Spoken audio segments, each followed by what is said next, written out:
Hello, film fans. Welcome to the Film vs. Film podcast. My name is Martin Harries, your host, and I'm joined by the film encyclopedia man, Boaz Dix.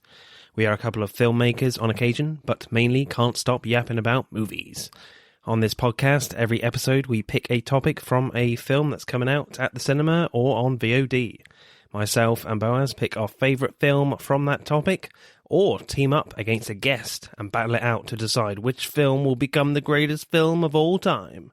If you enjoy this podcast, please leave us a 5-star review and subscribe. Please enjoy part 1.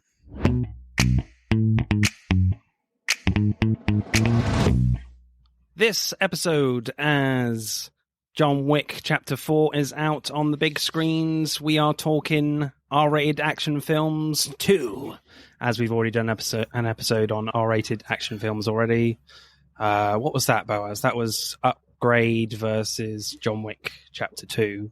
Yeah, it was, yeah. Yeah, John Wick Chapter 2, I think, won out on that one. Yeah, that was cool. And we are joined by our first returning guests from across the pond, Tommy and Tim from the Haven't Seen It pod. How are you guys? It's so great to have you back on. Yeah, it's great to be back. And we watched 2 really good movies this time. I think I liked them better than the movies we watched last time. So, Nice. Yeah, Okay. much more entertaining this time.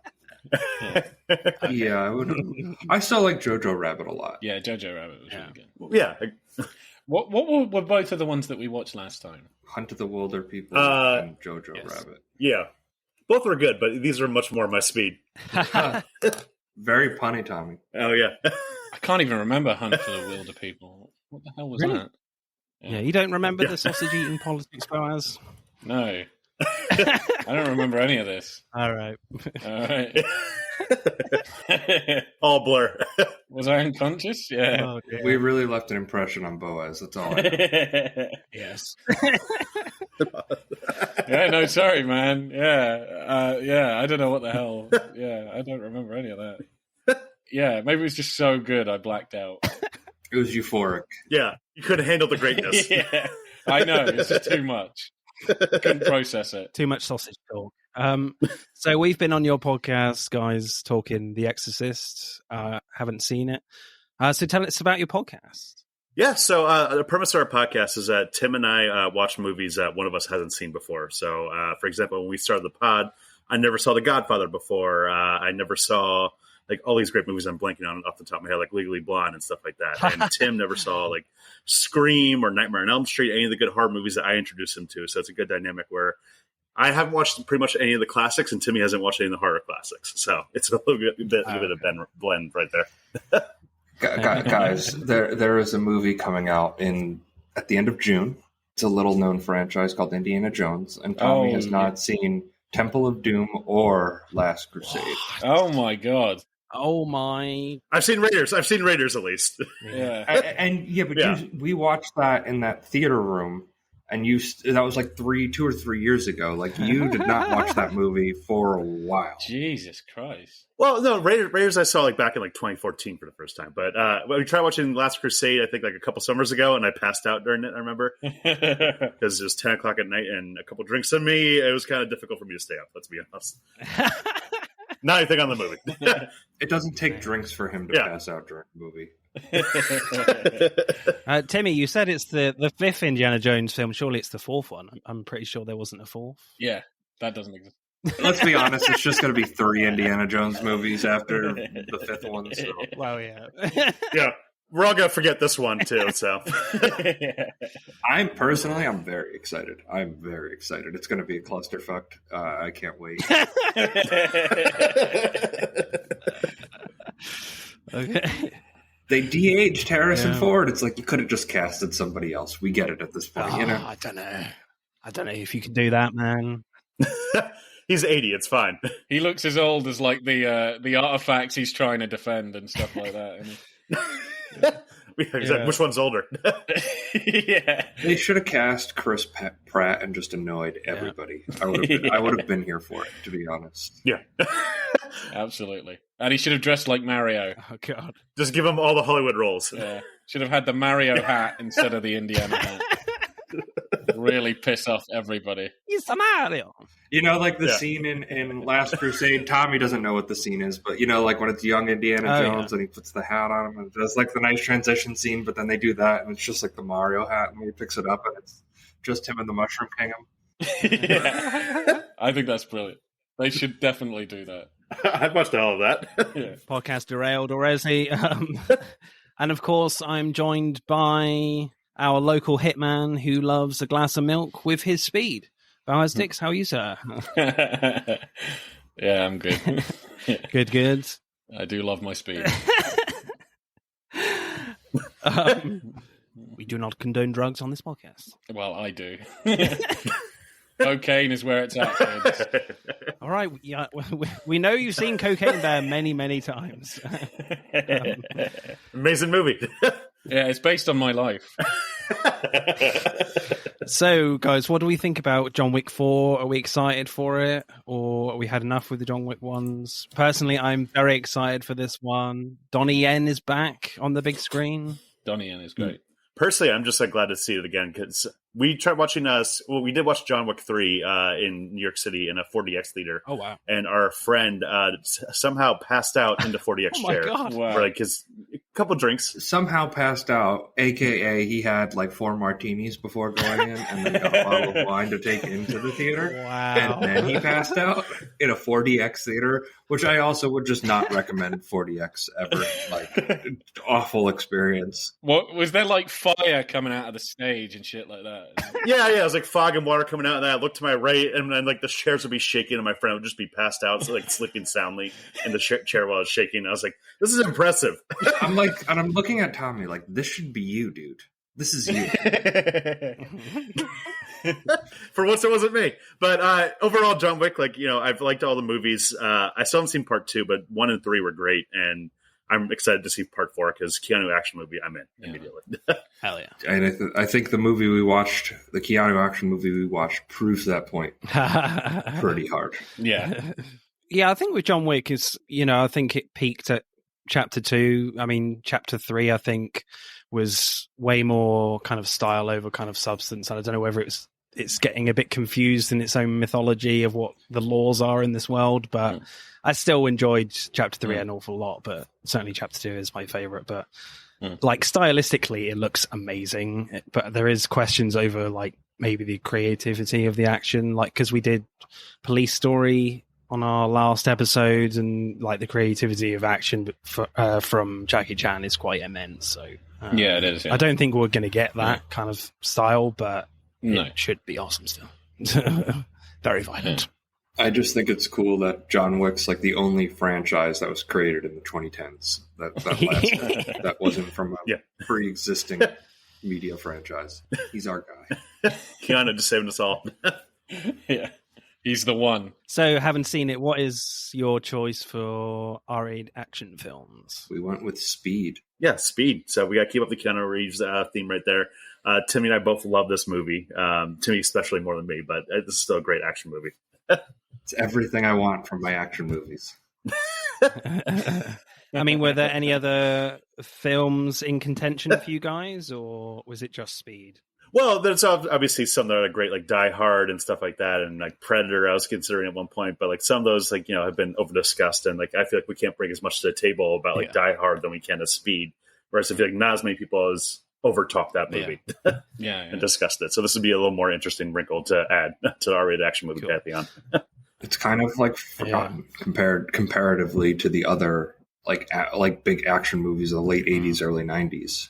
And maybe part of it has to do with the year it came out, 1994. Pretty infamous year for movies coming out, including the other movie we're going to discuss. Yeah, it certainly is out that same year. I would also say with Speed, it probably has one of the worst sequels ever. Speed 2 Cruise Control. Oh, yeah. Have you... I think I only watched bits and pieces of that. I don't think I've fully watched that. That's with a boat, isn't it? It's probably for the best. Yeah. Yeah, how do we top going really fast in a bus, going really fast in a cruise ship? Oh, okay. Not good. Yeah, that was silly. When I think of Speed, I think of cruise ships. Yeah, there's a better movie that came out about a cruise ship around that time. It was called Titanic. Slightly better than Speed 2. That's probably what it was. They're trying to get that Titanic money, so they're like, oh, let's do cruises. I think it probably, I think it was, yeah. Oh, definitely. That's what the people are watching. That's how James Cameron did it, made his billions. So what happens in Speed, guys? Keanu Reeves is Jack. He's a cop, and Dennis Hopper plays a former police officer, Howard Payne, turned domestic terrorist, foils his plan to blow up an office building, and then after they get their medals and their accolades, the next day, a bomb blows up. Jack gets a call from Howard, and he has to run onto a bus. But once it goes above 50 miles per hour, the bomb is set, and if it drops below, it will go off. And he's watching the whole time, and if you try to get anybody off the bus, he'll blow the whole thing up. That's Speed. That's all it is. And for me, like, I think that's what's really impressive in terms of like an action movie. Like, I know people talk of Die Hard being like, it's over one period of time. Like, Speed is set over the entire, the entire, second act of that movie is continuous, which I think is really, really impressive. I think a lot of times in action movies, sometimes in the second act, it can drag a little bit, and it doesn't the whole time. There's some absolutely ridiculous shots in it that I love. Like, I love when right at the beginning we're introduced to Jack and Harry, and their car, like, on the hill just literally is like in the air, airborne. I'm like, okay, they're setting here that the physics of the real world do not exist in this movie. Don't worry about it. This car is flying in the air right now. Makes the most ridiculous stunt of the movie that much more passable. Oh, yeah. Does it, though? I'm not sure. Somewhat. Initial reactions, Boaz, to Speed?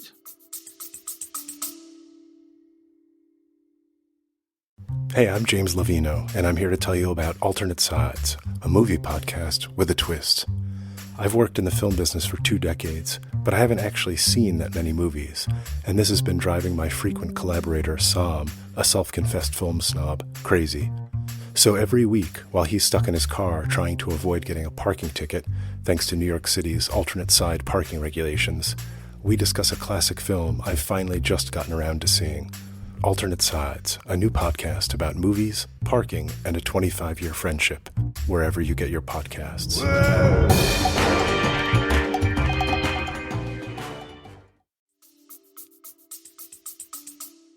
Oh man, I love this film. I remember actually watching it when I was really young.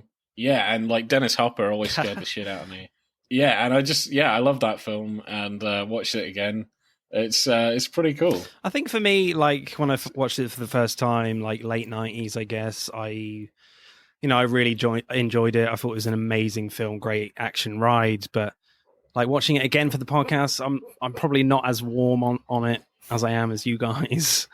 Yeah, fair enough. But it's still, I mean, there's some questionable action and story stuff, but like, it's still, I mean, the script is great as well.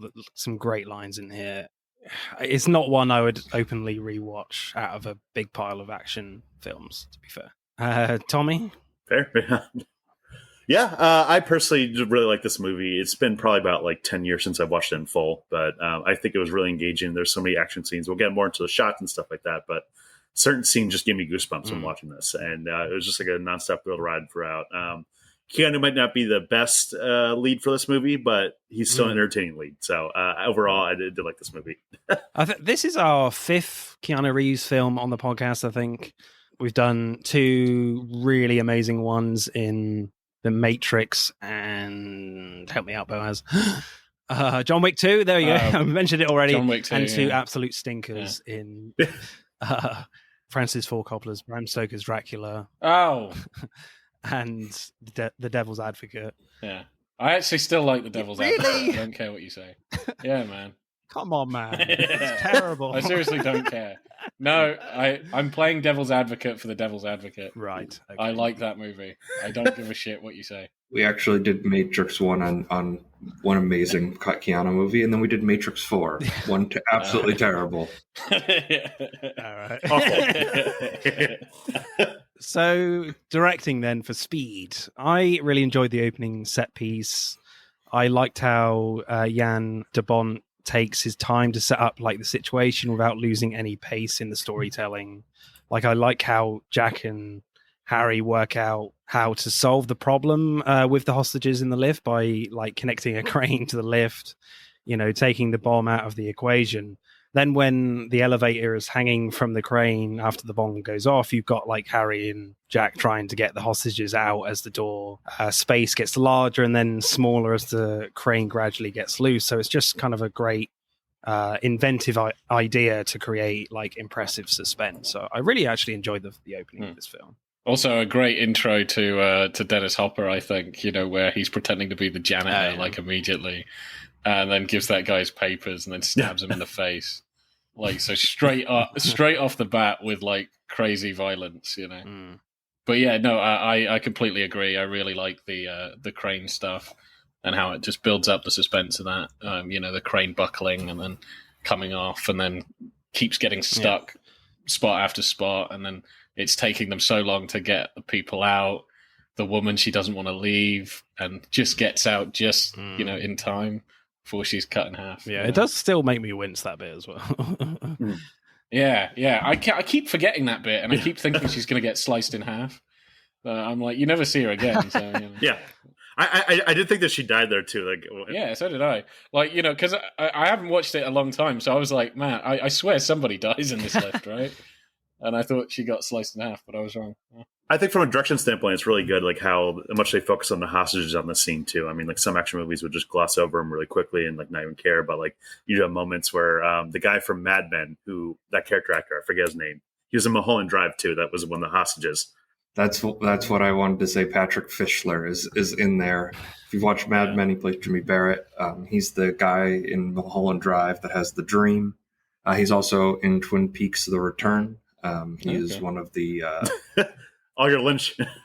Yeah, my David Lynch geekiness is coming out right now. Is he the guy that says, "What button did you press, Bob?" Yeah, was he that one? Yeah.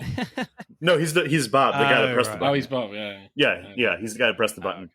That was funny. Yeah, but it did give a good human element to it, and from a script standpoint, and just made you care more about the hostages. Where even on the bus later on in the movie, to jump ahead, they make you care about everyone in there from a direction standpoint, and just focus on the shots on them and their reactions to what's going on. Yeah, and just them talking to each other and consoling each other. You get, these are real people. You should care. I think a lot of the action with the bus is pretty creative still before like they hit the freeway. It's always cool seeing a bus plow through and scraping cars, even though physics go out the window a tad. It's like a bus / tank at times.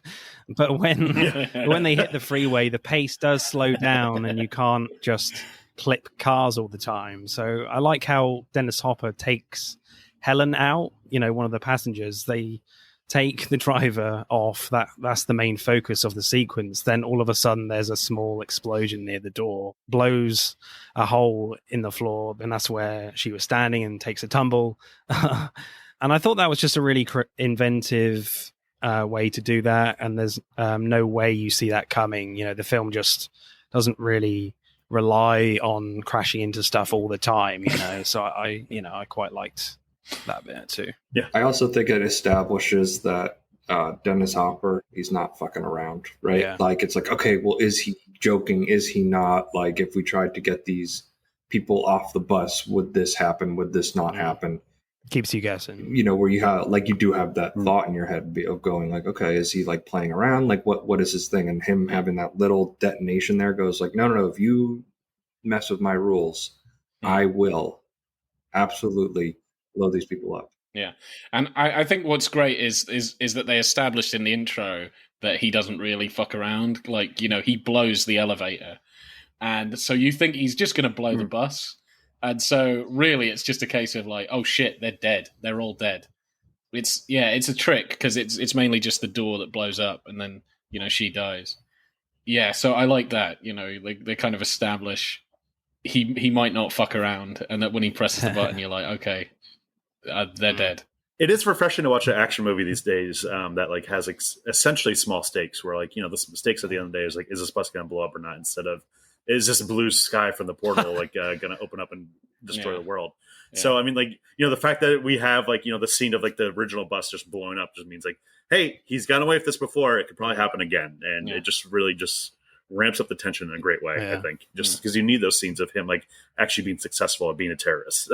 Yeah, just being a lunatic. So you just think, man, he could just like lose his shit. Yeah, the bus doesn't blow up the world. Yeah. Although, what was that phrase that Keanu says? Like when he sees the C4, he's like, he's got enough C4 to blow a fucking hole in the planet or something. In the world, yeah. Yeah. Should we talk about the best action sequence in the entire movie? And that is when the bus has to make a 50-foot jump with very little height advantage. I'm sorry, there is no way in hell that is even remotely possible. I mean, there's no ramp. No. Of course not. Not at all. I always kind of cringe at that scene, and like every time I watch it, it's like it becomes less real, because I'm like, dude, that jump is massive, and these two things are level. There's no way, It's the bus somehow like lifts up. It's like, was it E.T. on this bus or something? Yeah. Speed is in the Matrix. It is a Matrix spin-off.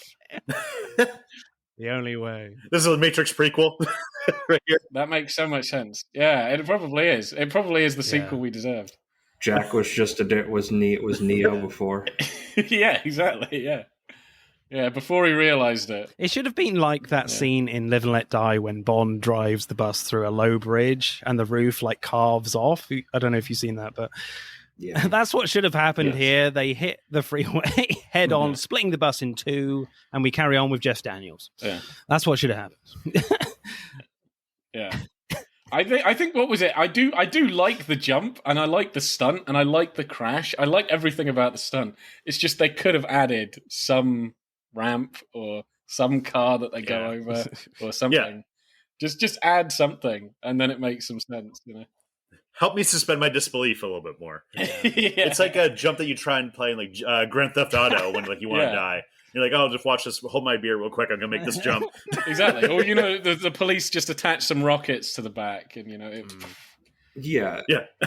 But yeah, it was a cool stunt, but you do have to really stretch, Oh, for me, but like the whole movie is a stretch of your disbelief. Yeah, that is true. There are like loads of crazy shit that happens. They have America's sweetheart who just is driving a bus for the first time in her life, just like completely taking control of the bus, doing an incredible job. Like you have to suspend your disbelief, I think, just kind of entirely for this movie, which is what I like about it. It is because they set up very simple characters with very specific traits. They're all very entertaining, and it just kind of goes from there. It doesn't try to be anything more than what it is. For me, that's like kind of the pinnacle of what action is, where it's like to the word. This movie is an action movie, non-stop through the closing credits. It is truly an action movie. Yeah. And like for me, that's what I like about it. And like I know it's goofy, I know it's silly, or when they're on the airplane thing and he's trying to disarm the bomb under the bus that's driving, and then he gets caught under the tire and he has to like literally like claw his way up like while his legs are banging 50 miles per hour, and he's fine. No injuries there. He's fine. His legs should have realistically been stubs, but he is immortal in this film. They're pretty tough boots, I would say. Plenty of rubber on them. Yeah, maybe. Yeah. More than tires, even, honestly. When he has to jump on the bus initially from the guy's convertible, and he's like, yeah, that made no sense. Why are you braking, leaving the door open, braking hard and crashing it into the bus when you know it can't go less than 50 miles an hour? I'm saying that's not smart. Well, he knows the bus is indestructible. He knows it cannot be He could have just destroyed. Stood on the door and then jumped. You got more height then. It's a convertible. Yeah. He was just being a complete asshole. I do love the line, "Do you have insurance on this?" Yeah. Okay, good. Yeah, it's like fuck your car. I thought he was gonna say like send a bill to the LAPD. Absolutely. I think he's punishing him because he wouldn't stop immediately, where he was like LAPD and he was going to go and then he put his gun on him. He's like, you son of a bitch, you made me wait 2 more seconds. I'm going to fuck your car up. I always thought that scene where the guy's car crashes after he jumps onto the bus and it goes through those water drums, like, boo, boo, boo, boo, boo, boo. It's just like, really crazy. And I'm just like, man, that guy should be dead. Like it goes to him and he's just like, he's wet and his day is ruined. And then we never see him again. Yeah. The day after is the biggest lawsuit ever against the LAPD, where it's just, this guy stole my car and fucked it up. Yeah. Actually, yeah, absolutely. Yeah, sues the government for millions of dollars. That's what Dennis Hopper's character should have done. He should have just, got into an altercation with Keanu Reeves. Keanu Reeves wrecks his car, then he sues him. That would have been an easier way to get $3 million rather than, try to blow up a bus. Yeah, all the extra bombs and stuff like that. Yeah. Too much effort, Dennis Hopper. Come on. Think small. I do love movies' uses of commandeering vehicles as a law enforcement because in real life, there is absolutely no way anybody on the planet Earth will let a cop use their car. No, screw you. Like, they're like, I'm never seeing this again. Yeah, be like, fuck off. Yeah. And especially if they wave their gun in your face, you're just like, dude, I'm having your job. Yeah. You're going to jail. Police brutality at its finest right there. Yeah, absolutely. I would say my favorite scene is probably the last one on the train is pretty impressive still for me. That is pretty damn cool. Yeah. It starts off slow with like Sandra Bullock in the bomb vest, but I'm not sure how Keanu mistakes Dennis Hopper for Sandra Bullock before she turns around, but there we go. Very different body shapes, dude. A lot of different hair. Well, Dennis, he hasn't seen Dennis in a while. He could have been working out. Yeah.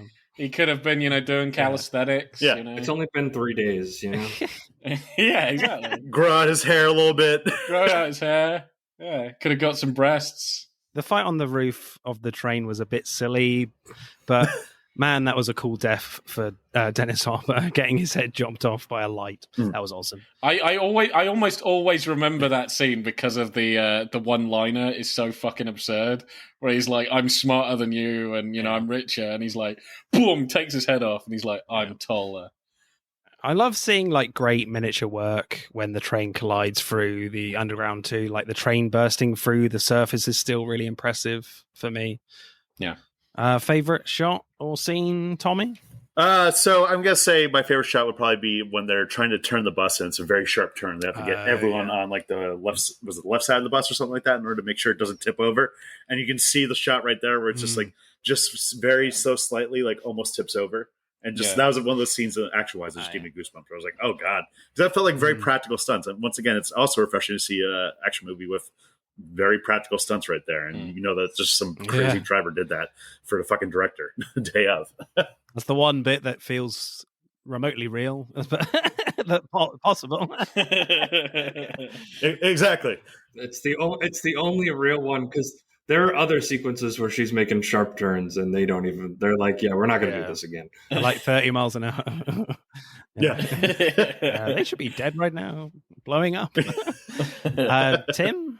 I love when Keanu goes under the bus and tries to disarm the bomb. I think it's just so awesome. Yeah. And just like you're getting the bus passenger be like, this dude really is crazy, huh? What's the guy, Ortiz? Like, just like the little quips him and Jack have going back and forth on the bus too. Like, that's his main guy on the bus. That's his only like true partner he's got there that'll actually, besides Annie, that'll be able to help him like keep the passengers calm and like he pulls them up off of the thing and he's like, man, you ain't smart, but you got a set of cojones. That's gross, man. It's like, what? I meant it as a compliment. Boaz? Maybe actually, where his friend like dies in the explosion, when they break into the house. Oh, okay, yeah. Jeff Daniels. That was done really well. Great expression on his face. He was like, yep, I'm dead right now. Really great expression. Just like shit. Yeah. Just like, I fucked up. Yeah. I mean, that whole sequence is great because, they figured it out and, they break in and it's all done You know, like they've got him, and then he's nowhere to be seen. Then you see the bomb, and then oh shit. And then Keanu's reaction after too. Yeah, when he, like when the only time he loses his cool in the movie, it's like, okay, this guy is at least somewhat human. Keanu has some emotional range a little bit. Yeah. I also like during the film, I haven't mentioned this, but where they always cut to the speed of the bus.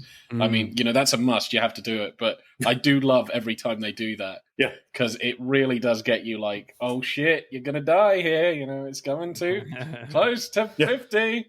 And they'll do that throughout, which I think is really good. So close. Yeah, the more they insert those shots, the better, I think. Oh, yeah. Each sequence where like things get wilder and wilder, like, are just so much better by paying attention to the speedometer. You know, it's like something so simple.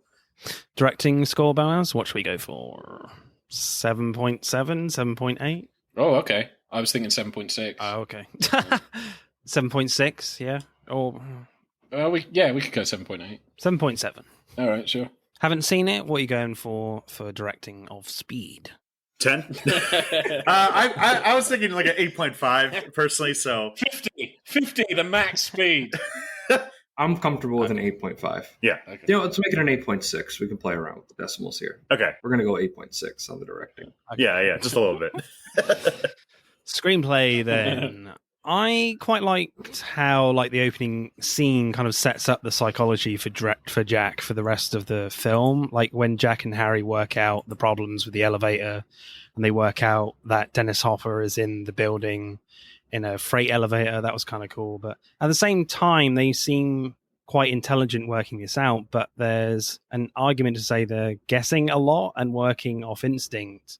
And at the bar, Harry reminds Jack that, you know, sooner or later, his luck is going to run out. So the film kind of cuts Jack down a peg or two going into the main story. Plus, he's going to have to do it without Harry, because he's in the station.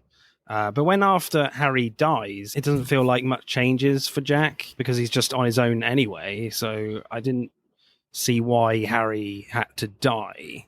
Do you agree with that? Or there isn't much consequence after he dies?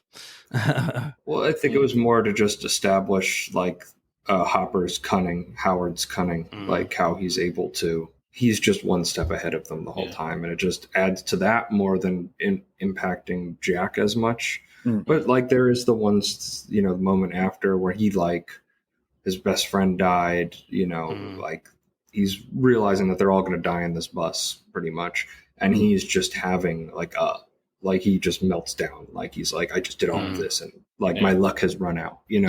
It's kind of that moment. I do actually like after when Harry dies. I think you're right, where he even just admits to her, we're gonna die, and it's like the first time where he has just been. Everybody else is like, we're dying, and he's like, calm the fuck down, we're getting out of this. Annie's the one that has like the really calming effect on him too, where she like takes his hand and is like, Jack, like I can't do this alone. Like you need to come back to me. Come back to me. To calm down. Like it just showed the good dichotomy of their relationship of like how they were actually able to both help each other. I think in general, we needed to see like Hopper have some wins in here and just to ramp up the stakes and just realize just how like effective he is at like, his shit. And, like Timmy said, like where it just showed like how cunning he is and how pretty much she's for the most part, like one step ahead of the cops in the majority of this movie. So we just need to see our villain like actually get away with something instead of just like him getting thrown at every turn. So we can see like, this is like, the stakes are going to be pretty hard for Keanu right here. If we didn't have that, then like, the movie still would have been effective, but we needed to see our heroes lose a little bit to make the ending that much more impactful.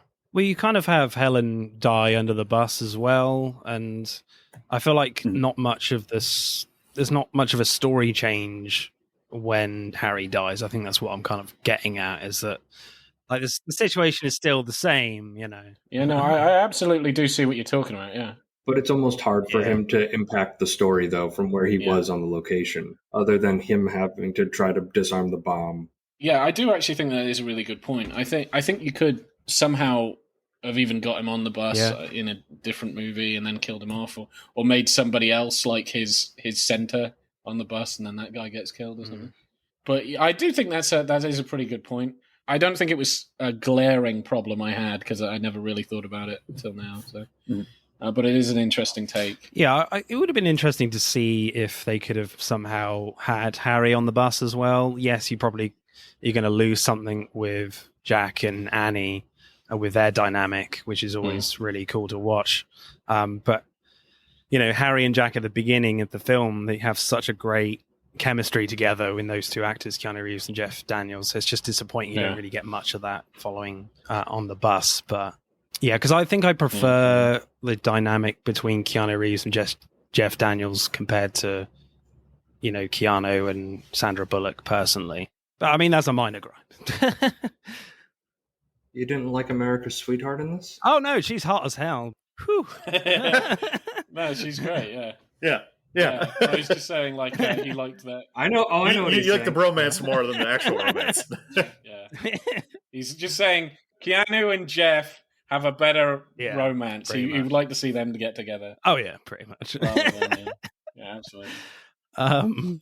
I quite like the scene where Jack is on this cart thing, as you said, Tim. He's attached to a cable under the bus and is trying to defuse the bomb, and Harry is on the phone helping him. But then all of a sudden, the cops find where Dennis Hopper lives, and they just hang up on him while Jack is under the bus still. And I thought that was quite harsh, a bit pointless. But just good luck. You'll figure this out. Yeah, it's we got better things to deal with, motherfucker. Well, I think they were kind of this bomb is going to blow if we try to disarm it. It was rigged to just blow. It's impossible. Yeah. It's impossible, but we now have this lead, which coincidental timing for screenwriting purposes, I grant you. But in this kind of a movie, it's almost like a cartoon in a little bit of a sense, and I kind of look at it that way. Yeah. Yeah. I like the sequence after that where the cable breaks and Jack has to punch a hole in the fuel tank to hang on. So it gives him another problem to solve. So they need to refuel, plus the tires are breaking away, which leads into the next sequence. But in the end, it just felt a little bit like an excuse to get Keanu Reeves under the bus. I just feel like they could have played with that a bit more. I feel like he could have been under there a little longer to create some more cool stuff. But great idea, though. But I wanted more. I guess I'm selfish in that scene. Yeah. It is good from a screenplay standpoint how majority of this movie takes place on one location, the bus, and they still find new and engaging ways to make it engaging and not just boring. A bad version of this movie would just been the bus would have just gone straight for and almost nothing would happen, and but they find different set pieces to make it just more and more engaging, and just throughout where this could easily be a boring bottle episode of some shitty cop show or something like that. Well, it would have just hit a million cars. Yeah, exactly. Yeah. It would have done that for an hour. Yeah, exactly. I do like the inventiveness of trying to, as you said, give him new problems on the bus and explore the bus a lot more. What was it? He's got to try and convince the driver that there's a bomb on the bus and do a chase with the bus, and then convince him not to slow down the bus, then jump on. So that's a huge problem. Then he's got a gunman on the bus. That's a huge problem. Then the driver is shot, you know, so that's a huge problem. Then they're crashing into things, which is, a problem. They've got traffic, which is slowing them down. It's and, these things just keep building. They get to an airport. And that they have a 50-foot gap in the middle of the road. Yeah. That's a problem. That is a problem right there. Yeah, exactly. An unfinished freeway in the middle of a driving freeway. I do find that kind of hilarious because those builders are twats, and surely, they were, even the cops don't even know about this. They're there's a giant gap in the freeway. It's but the maps say it's done. It's heads up. Yeah. It's what the fuck? And what's the chief is fire everybody. I want them all done. Yeah. Fire them all. Goddamn useless. Favorite lines, people? What we got? There's a lot of Josh Whedon-y kind of stuff. Apparently, he did an uncredited rewrite on this movie, which you can kind of feel. Oh, really? But I did like how Andy was saying that, I should probably tell you I'm taking the bus because I have my driver's license revoked. What for? Speeding. Boom, right there. Hey. Yeah, that was funny. Yeah. Great little one-liner right there. Yeah. I like a lot of the one-liners. Some of them are a bit weird that, I don't really understand. I think one of the one-liners I never got at the time, but then I listened to carefully, was in the elevator shaft, and they get to the what was it? The elevator that Dennis Hopper's on. And he says something like, what was it? The password is guest or something? And I was like, what the fuck are you talking about, Keanu? I was like, what? Like, I think maybe computers or something. But I was like, what the hell? You know? So some of them can be a little weird. So he does say some like really strange things. Yeah. After they complete the elevator job, they say, was it good for you? Oh, it was great for me. Was it good for you, honey? Yeah. There are some line deliveries that are just weird from Keanu, where it's just like the one liner where him and Howard are going back and forth. He said, "There's gonna come a time, boy, where you wish you'd never met me." He's like, "Mister, I'm already there." It's like, oh, that's just lame. Come on. Yeah, that was pretty lame. I do like a lot of Dennis Hopper's lines because I think he's fucking nuts. Oh yeah. He's the best performance in the movie. Absolutely. I love his performance. I think it is the best. And his lines, he gets some like really apeshit funny things to say. So it's the sort of stuff that you'd imagine the Joker saying or whatever. Yeah. Oh, what was it? There was one. I like that one where he has Jeff and he's like, "Are you ready to die, friend?" And he's like, "Fuck you." And he goes, "Wow, 200 years after, I'm willing to lay down my life for my country to fuck you." He's like, I have but one life to give for my country. Yeah, that was it. Yeah, and I love that. I thought that was so funny. No, poor people are crazy, Jack. I'm eccentric. Yeah, that is my favorite line. I fucking love that line. I do like the Harry and Jack interaction at the party after the medals, where Harry's like really drunk. He's like, "Well, I'm going to go home and have some sex." Harry, you're going to go home and puke. Well, that'll be fun too. Yeah, that was good. I like that. I just love how they let like Des Hopper just cook, just like monologue by himself, and like where he says stuff like "interactive TV, Jack, we're the future." Ha ha ha ha. It's like, what the hell is this maniacal shit right here? Yeah. I love the passenger relay messages to Jack under the bus, and Jack sees the bomb and he says, "Fuck me." Oh darn. yeah, that's good. Yeah. I think my favorite for me though is from Keanu Reeves, actually, when he says, "I'm gonna rip your fucking spine out, I swear to God."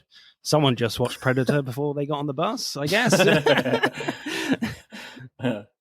Tim, you got a favorite? I really like "you got some big hairy cojones, my friend" line from A Boy or Two's. Also, I like when Jack gets off the bus at LAX and Annie's like, "He's gonna come back," and Ortiz is like, "I'm telling you, honey, he's somewhere jerking off.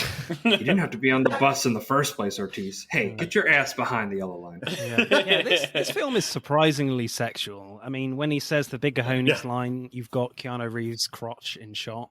While he says that, I'm like, okay. Nice. Yeah. Like, goddamn. Would have done with a wide shot, people. Thank you very much. I don't think a wide shot would have even got all of his cojones in it. Well, it's just like the most weedy of lines. They would have had to have been flooring the bus with it the way his cojones would have been dragging on the floor, man. Yeah, exactly. I think that's exactly how they did the jump. He threw his balls onto the back of the bus, and it generated lift. I like it. Yeah. Just wait it up. Yeah. Just, like Thor's hammer. This movie can make you believe. Wow. I do think he does something where he gets like to the wheel and he like jiggles it like a little bit, and then that's supposed to be the thing that like makes the bus jump. Like it's so ridiculous. I love it because it would work. It would not work in 99 out of 100 movies, and this is the one instance of a movie where it kind of works somehow. Yeah, like you're just able to suspend your disbelief for some reason. The tagline for this movie should have been "You can believe a bless can fly." Oh man, that would have been great. That would have been fucking amazing. Da, da, da, da, da, da, da, da. Yeah. Super bus. Screenplay score, Boaz? Oh man, in the 8s. I don't know about that. Okay. All right. Or straight 8 then, or 8.1. Give it the 0.1. 8, yeah, I can go 8.1. Just about. Okay, let's go 8.1. For us, Tommy, at 10, obviously. We obviously 10 tonal rise. No, I'm thinking probably similar to what we had last time, like 8.7 maybe. I did like the screenplay a lot. It's just fun. Yeah. Like I just have a lot of fun watching this movie. That's why I love it. I really do like, how, because I didn't mention this, but how Jeff Daniels, like his whole subplot of that led to his death, how he figures out who it is. I do quite like that while that's going. And it's like something so simple as a watch. He's got a watch as the trigger. Then he kind of works out throughout, he's ex-police and it's a police watch. His pension gift. Yeah. I thought that was really great. Acting, then. I think most of the acting is pretty standard from everyone for me, but then there's a moment after, like, Harry dies and Keanu Reeves just freaks out a bit on the bus, as you said, Tim, like scaring everyone. Before, Keanu has been very calm and sensitive to the people on the bus, I would say. So it's just great to see Keanu have a bit of an outburst to show he's, human a little bit. It just adds adds to the problems they're facing on the bus. So Jack does become a little bit unhinged in that moment. Because it's quite a nice contrast, actually, because of the fact that he has been, I would say, fairly calm with all the other passengers. And it is kind of unexpected as well that he does freak out. So I quite like that. Yeah, I thought that was good. Also, what was it? Towards the end, I like when Sandra Bullock kind of thinks she's going to die. It's not like super, emotional. She's not crying or whatever, but she's definitely shooken up. Like, she doesn't want to fucking, go. Yeah, the whole reaction to that lady played by Beth Grant, who like dies on the bus or something like that, and she's like, "I thought we all died right there," and just it gives a great emotional performance right there. Yeah, that was good. So, yeah. I think on the whole, Dennis Hopper is pretty good, but towards the end on the train, he does sound a bit like a whiny child when the paint bomb covers his money. He's like, "My money!" Which is so funny, because how did he not expect the money to be tracked? Yeah. Yeah, I know. I don't think he's really the brightest tool in the shed. I like where he was like, what was it? Why am I doing this? It's like, I've got to think of the future, Jack. I've got a retirement plan and stuff. It's like, dude, you could do any other job. You don't have to blow up a bus, dude. And then he starts shooting at Jack on the roof of the train. And then he shouts, "I'm coming for you, Jack!" While he's running off. And I did sigh a tad in that moment. It's disappointing because the dialogue is so amazing in this film. And then he just gets this to say. It's disappointing. Yeah. But I think after you've watched stuff like Blue Velvet, he's incredible in that film. And then you come to this and I did kind of want a little bit more Dennis Hopper. He's still great, but like I wanted more. What, an extra 10% more Dennis Hopper? Isn't it? Yes, please.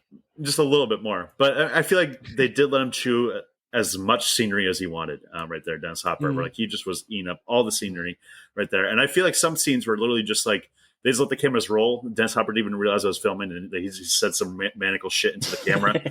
I kind of want to imagine what that was like, where it's just like, he'll just ramble off for a little bit and just go on these weird tangents about live TV and shit like that. Just let Dennis Hopper cook. Yeah. That room's actually where Dennis Hopper lived. Yeah. They didn't even need to build a set. That was his apartment, yeah. He was actually planning to bomb buses. And... Exactly. Yeah. He already had the explosives and police radios and stuff.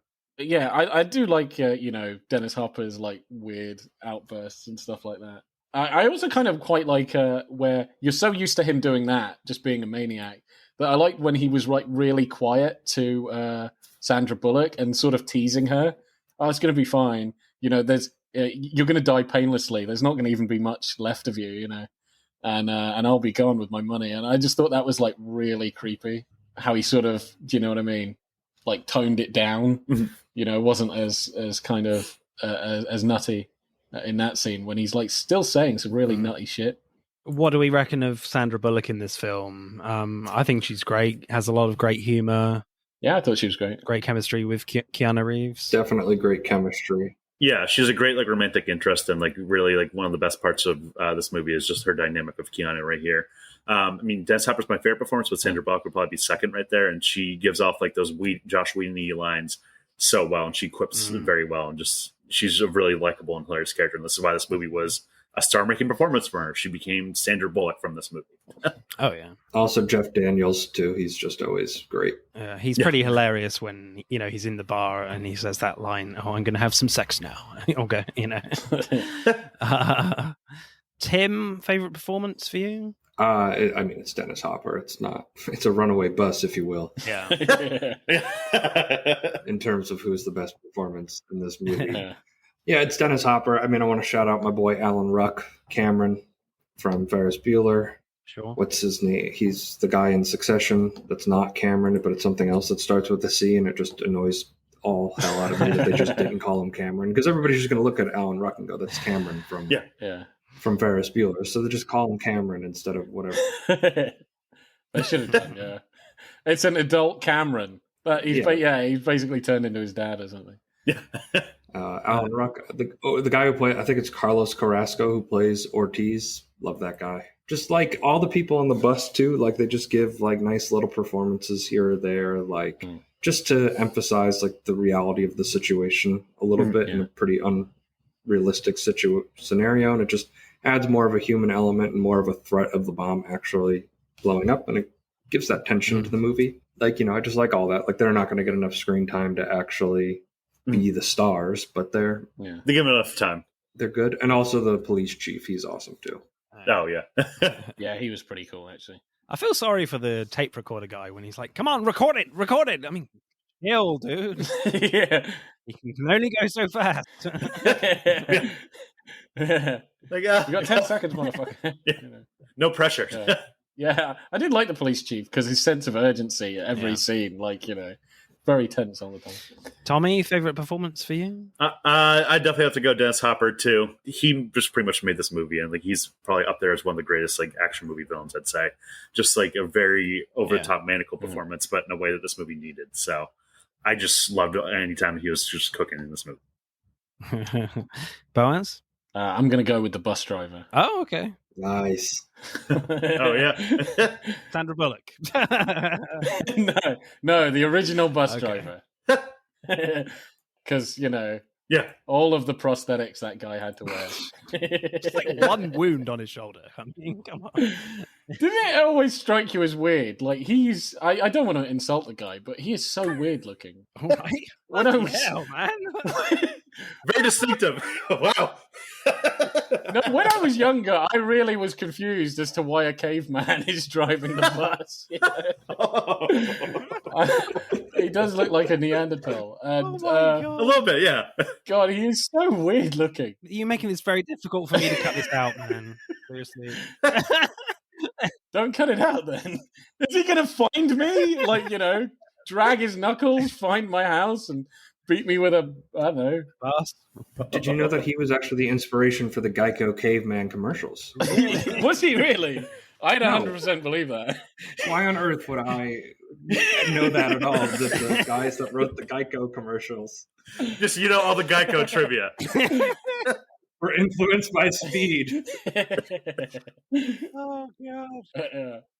Yeah. I just thought I should at least end this section with... That has always been on my mind every time I watch the film. It's like, he is the weirdest looking man I've ever seen. And they draw no attention to it. So my favourite performance is the Sandra Bullock. And then very, very closely followed by Dennis Hopper. Yeah, I'm going to...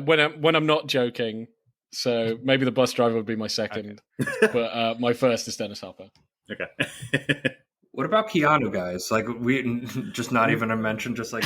Oh, no, Keanu is great. He got it done. He got the job done, and that's it. Keanu's great. I'd put him, definitely 3 or 4, maybe 4th place. Yeah. Well, I would say probably middling in the cast in the bus, probably. He's not the bus driver, that's for sure. No. Yeah. Yeah, exactly. Of the main cast, he's probably the worst, I'd say. You can't grow a hairy chest like the bus driver. Yeah, no. Well, yeah, I would agree with that. Too much surfer bro persona here. Acting score, Boaz? 7.7 again? 7.8? 9. 9? Yes. No, 7.9. Oh, right. I was going to say, don't be absurd, man. You might as well round it up to an 8, boys. It's right there. Yeah. So close. 7.9.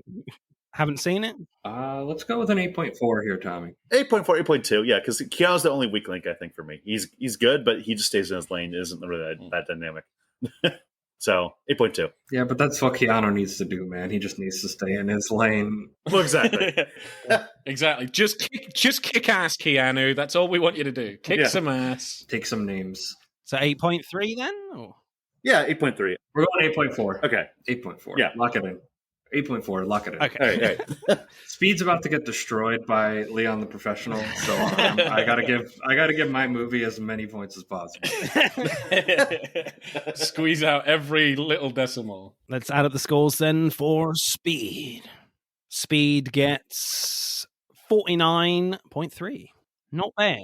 When you even said we're going against Leon the Professional, I'm like, oh, Speed's not winning. Yeah. No one wins against Leon the Professional. That's it for part 1. Thank you for listening. We hope you enjoyed it. Check out part 2 to see who wins. But don't stop there. Get involved and tell us what your favourite films are relating to the episodes. Send us a DM or comment on Instagram and TikTok at Film vs. Film Podcast, for Twitter at FVF_podcast. If you do, we'll give you a shout out on the next episode. If you're feeling really generous, you can buy us a one-off coffee at our Buy Me a Coffee account. Remember, please leave us a 5-star review and subscribe. Pod signing off.